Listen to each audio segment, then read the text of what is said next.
TV Passa Ponte, canal 32, o canal da sua região. Prefeitura de Niterói cadastra camelôs que atuam na zona sul da cidade. Operação Artemis mobiliza dezenas de policiais contra o tráfico de drogas na região oceânica.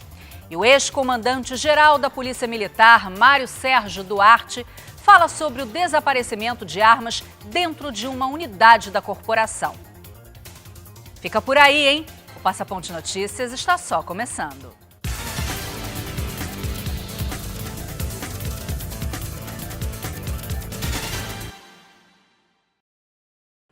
Os números são altos. O estado do Rio de Janeiro deverá receber 1.300.000 turistas para o Carnaval entre os dias 13 e 18 de fevereiro.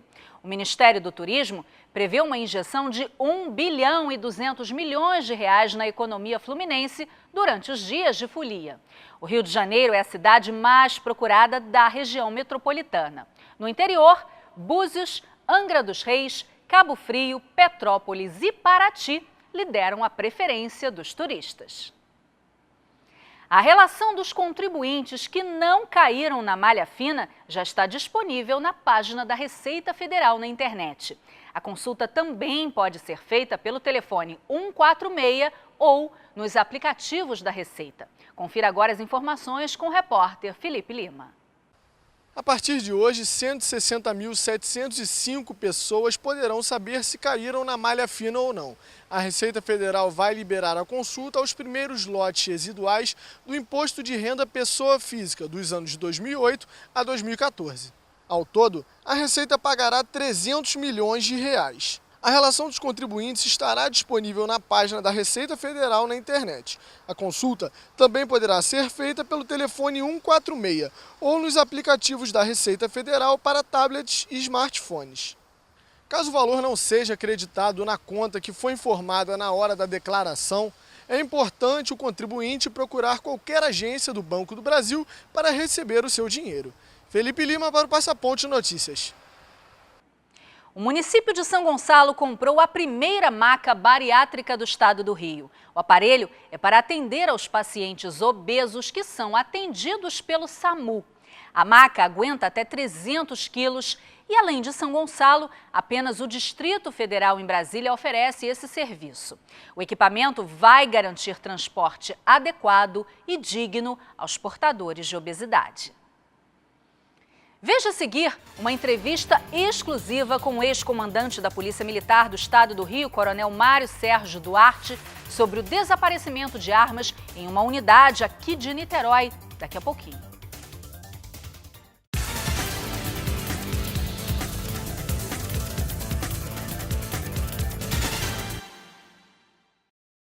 Agora você pode estudar na Universo com FIES sem fiador. Você se forma agora e paga depois. Faça já sua inscrição. Consulte datas e cursos disponíveis no site e Facebook. Vestibular Universo com FIES sem fiador. Inscreva-se já. Para a pista, fica aqui é o meu lugar. Na batida, nem adianta tentar. Aqui é o meu lugar, aqui é o meu lugar. E depois que começar, não se arrepende.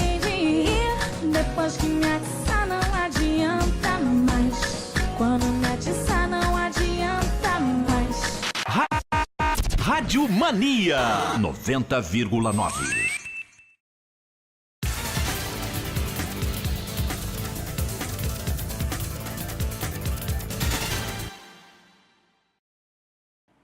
Uma operação desencadeada pela 81DP em Itaipu apreende diversos envolvidos com o tráfico na comunidade da Ciclovia.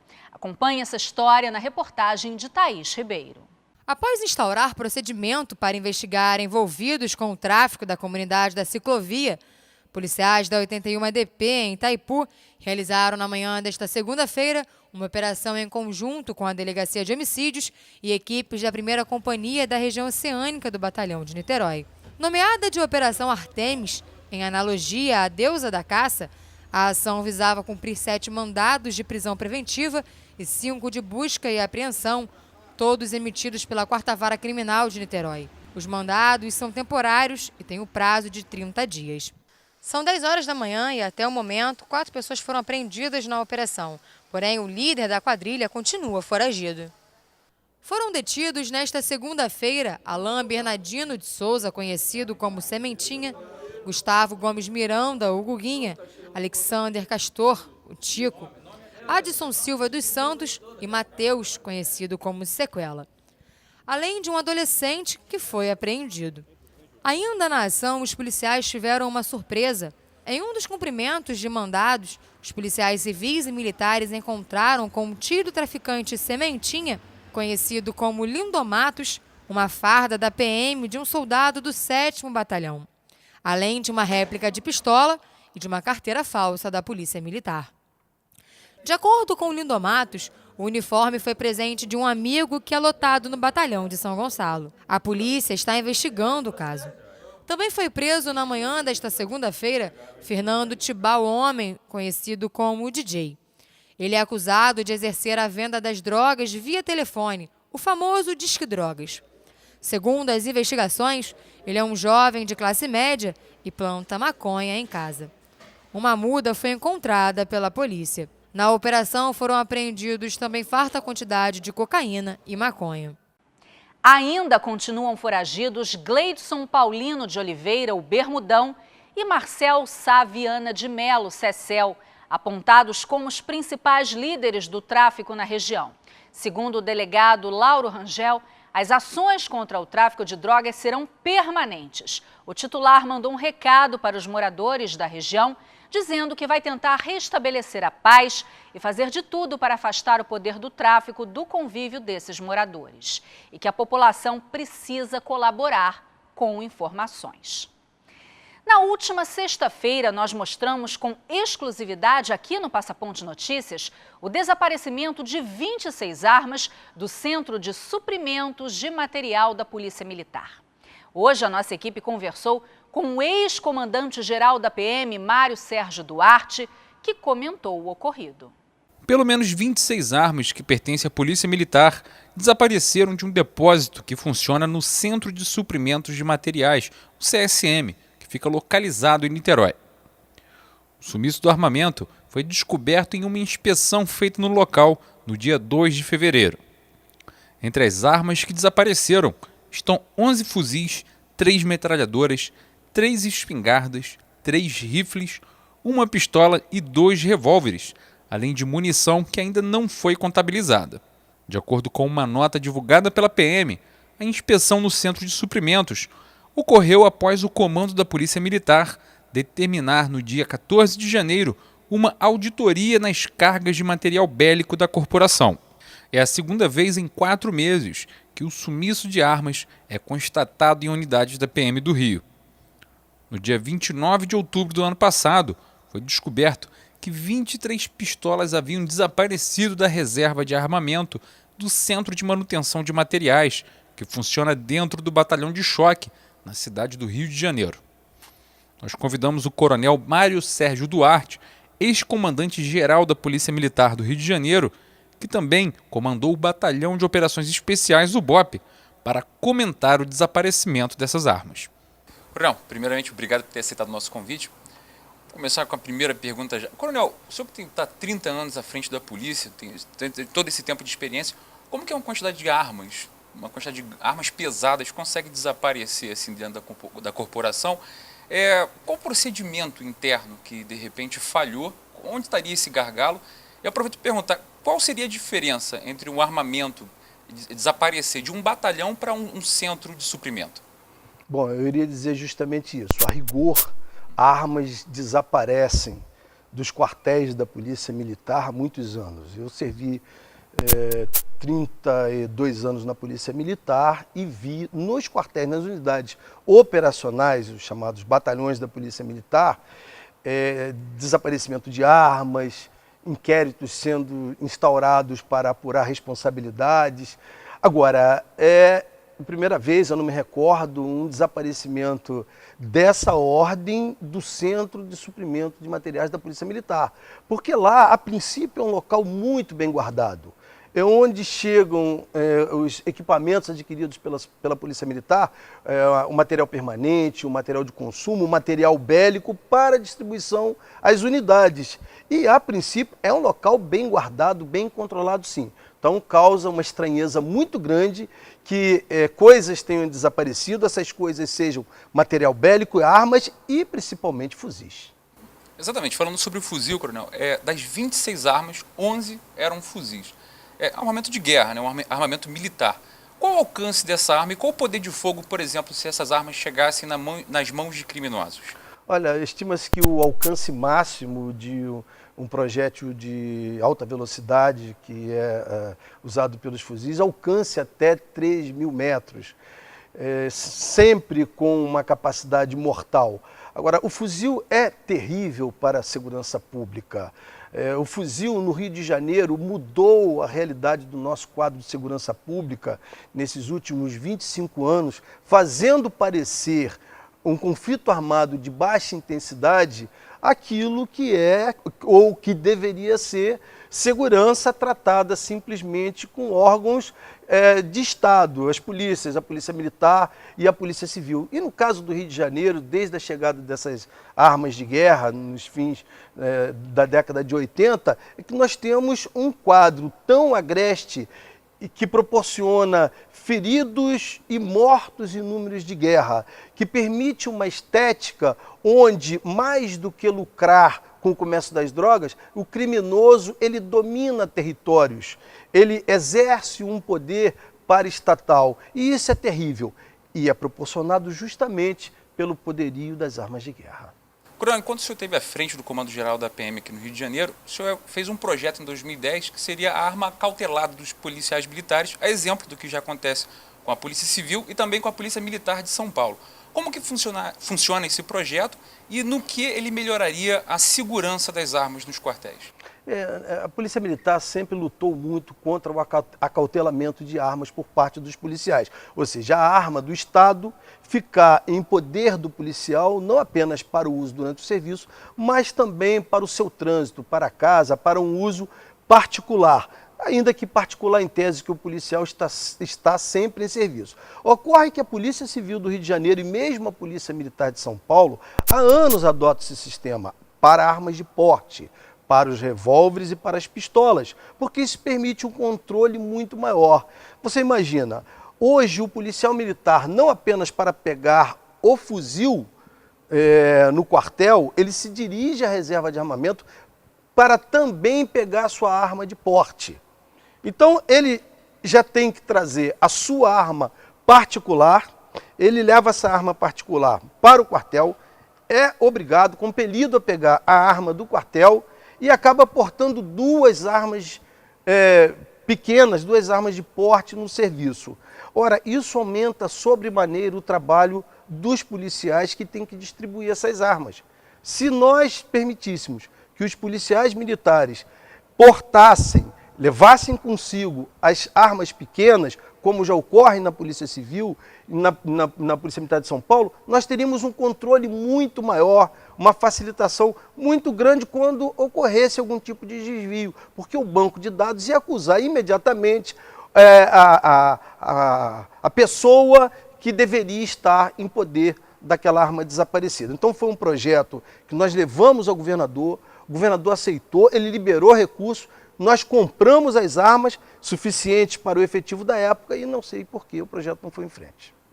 E, coronel, a respeito das investigações agora que a PM vai adotar, quais são os procedimentos? Como que é feito esse rastreamento desse armamento? Bem, a Polícia Militar deve abrir um inquérito policial militar, todas as pessoas serão ouvidas no quartel, acredito que imagens devam ser coletadas, afinal de contas é um quartel que tem imagens que são geradas, coletadas, armazenadas, e eu não tenho dúvidas de que a PM vai chegar a um resultado sobre o responsável pelo desaparecimento dessas armas. Eu tenho certeza que essas pessoas vão ser punidas e, mais que isso, eu imagino mesmo que a Polícia Militar irá melhorar o sistema de controle do Centro de Suprimento de Materiais e também das outras unidades de Polícia Militar. Agora, também nós temos que contar com uma hipótese dessas armas não terem um destino final na mão de criminosos. Uma hipótese que não pode ser descartada, embora uma hipótese menor, é que essas armas tenham sido distribuídas e o problema está no controle. Não se sabe ainda onde essas armas estão. É uma hipótese menor, mas não pode ser descartada. Em outubro do ano passado também desapareceram algumas armas também do batalhão de choque da PM. Esse problema ele é quase que recorrente. De vez em quando a gente pega na imprensa casos parecidos como esse. Seria então um problema burocrático interno, coronel? Sim. O volume de armas entrando e saindo das reservas, né, dos diversos quartéis, das diversas unidades da Polícia Militar, é muito grande. E esse controle é rudimentar, é feito por livros. Isso facilita a ação daquele policial que rompeu com os códigos da corporação de ética, de moral, o seu compromisso institucional com a população, que já se bandeou para o crime. Isso realmente é um facilitador da ação desse criminoso que ainda está na Polícia Militar. Isso já há tempos que vem sendo perseguido. A Secretaria de Segurança vem estudando um modelo para a corporação há bastante tempo, mas os quartéis ainda têm aquele modelo artesanal de controle e distribuição de armamento. Coronel, o que seria tragicamente irônico é que em 2014, o ano passado, foi um ano em que bateu, infelizmente, um recorde negativo, foi o grande número de policiais mortos e alvejados também. Não seria uma questão contraditória? Um grande contrassenso. Um grande contrassenso, porque essas armas que os policiais desviam, invariavelmente serão usados contra os seus companheiros, seus irmãos de luta, seus irmãos de farda, contra ele mesmo. Então é um grande paradoxo que é difícil até de entender como o policial pode ter um comportamento desse. Por isso, casos assim têm que ser sempre exemplares. Além das ações de justiça, a corporação não pode permanecer com ninguém na instituição que tenha desviado armas, munições ou equipamentos. Coronel, qual seria a diferença assim, em termos de segurança entre o centro de suprimentos para um batalhão? Que ele só tem uma saída, é um local que tem câmeras. Então, na operabilidade da questão, qual seria a diferença desse sumiço dentro do CSM? Eu diria que o centro de suprimentos da Polícia Militar é um dos locais mais bem guardados de toda a corporação. Afinal, lá todo equipamento adquirido, o material bélico, é guardado para ter um destino final. O centro de suprimentos já é informatizado há muitos anos, todo o estoque integra um banco de dados, todas as barreiras perimétricas, portas, portões, são muito bem guardadas por cadeados, por correntes, com pessoas específicas para manter esse controle, os acessos. Então, assim, é incompreensível, inaceitável que um local tão bem guardado quanto aquele tenha uma fuga de material, uma saída de material dessa forma. Porque se fosse, ainda seria absurdo, mas se fosse uma ou outra arma curta, mas uma quantidade dessa de fuzis com um volume enorme, com um peso enorme, é absolutamente incompreensível. Falando em peso e volume, coronel, tirando a munição que ainda não foi contabilizada, qual seria uma estimativa de peso ou de volume de todo esse material? Porque é muita coisa para sair assim escondido, por exemplo. Olha, eu não lembro mais assim com detalhe, mas eu suponho que um fuzil descarregado ele tem aí 3 quilos.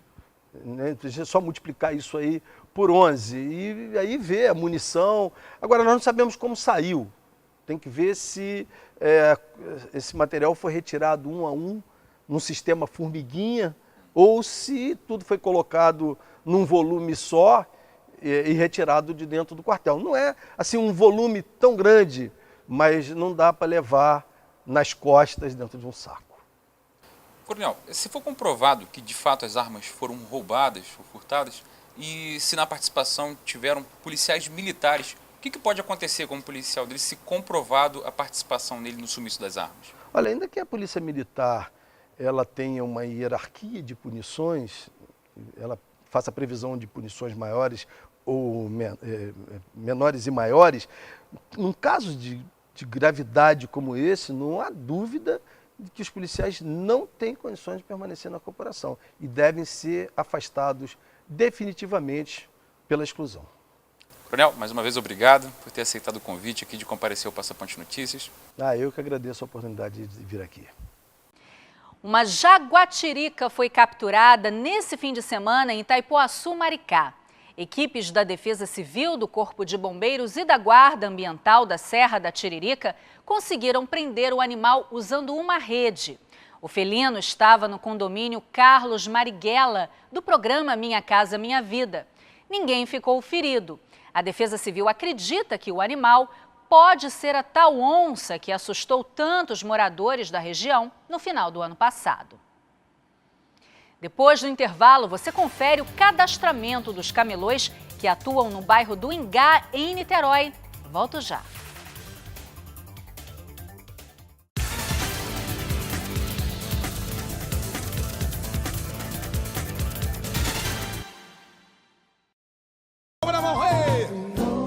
A gente sabe toda a força que não existe.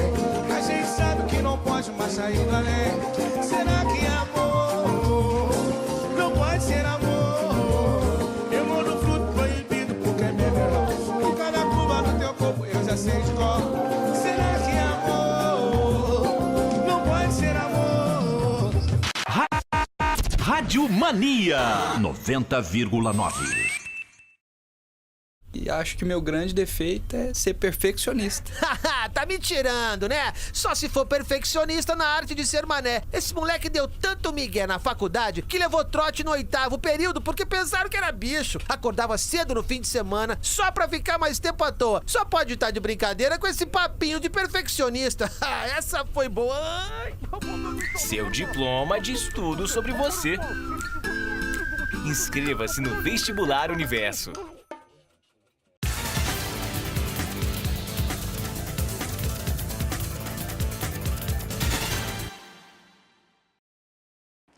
Às vésperas do Carnaval, o Solar do Jambeiro, em Niterói, está promovendo até o dia 28 de fevereiro a exposição carnavalesca Recordar é Viver. A mostra traz fotografias dos bailes e blocos que desfilavam durante as décadas de 40 e 50, capturadas pelas lentes de Manuel Coutinho da Paixão Fonseca, o Fonsequinha. As imagens expostas fazem parte do acervo da Secretaria Municipal de Cultura. A exposição pode ser vista de terça a domingo, das 10 horas da manhã às 6 da tarde. A entrada é gratuita. O Solar do Jambeiro fica na rua Presidente Domiciano, número 195, no bairro do Ingá, em Niterói. A segunda-feira foi de sol forte na maior parte da região. Vamos à previsão do tempo.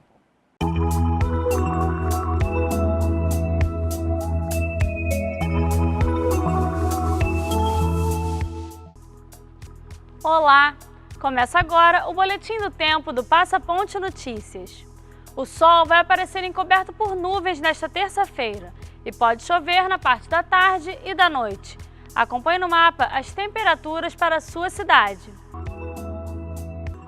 Em Niterói, a previsão é de mínima de 24 graus e máxima de 32 graus. São Gonçalo terá os termômetros entre a mínima de 23 graus e a máxima de 32 graus. Para Itaboraí, a previsão mínima é de 22 graus e a máxima de 32 graus. Já para o município de Maricá, as temperaturas vão oscilar entre a mínima de 21 graus e a máxima de 35 graus. Por hoje é isso, mas continue ligado na gente através da internet. Temos uma página no Facebook e um canal no YouTube. Interaja conosco. TV Passaponte, canal 32, o canal da sua região. A Prefeitura de Niterói está fazendo o cadastramento dos vendedores ambulantes que atuam no bairro do Ingá. Jonathan Freire. A Prefeitura de Niterói, através da Secretaria de Ordem Pública, está realizando o cadastramento para concessão de licenças de ambulantes que atuam na rua Presidente Pedreira, no bairro Ingá, na zona sul de Niterói. E para quem conseguir a concessão, o órgão informa que a licença é pessoal e intransferível. sendo permitido ao titular ter apenas um auxiliar para ajudar na atividade. De acordo com a Prefeitura, o objetivo do cadastramento é promover a ordem nos bairros e também incentivar que esses profissionais saiam da informalidade. Com isso, todas as barracas serão padronizadas, terão o mesmo tamanho e a mesma cor. Para realizar o cadastro, os profissionais devem obedecer aos critérios divulgados no edital de concessão. Ainda, somente será permitida a comercialização de produtos que estiverem descritos no ato do pedido do licenciamento. Os comerciantes deverão se apresentar para o trabalho trajados e calçados adequadamente, em condições de higiene. Além disso, fica proibido ao ambulante montar a barraca fora do local definido, assim como a utilização de equipamentos estranhos à atividade ou que venham a incomodar o sossego público ou o livre trânsito de veículos e pedestres no local. O processo para a concessão de licenças foi iniciado às 8 horas da manhã desta segunda-feira e vai até às 4 horas da tarde da próxima quarta-feira. As inscrições devem ser feitas na sede da Secretaria de Ordem Pública, que fica na rua Coronel Miranda, número 31, no bairro Ponta da Areia. Para mais informações, basta acessar o site da Secretaria de Ordem Pública, copniterói.com.br. E no Jornal São Gonçalo desta terça-feira você acompanha. Suspeitos de envolvimento em duplo homicídio são presos pela PM. Polícia prende 6 em ação contra o tráfico em Niterói. PM prende 3 no Morro da Chumbada. Eu fico por aqui. Uma boa semana para você e até a nossa próxima edição.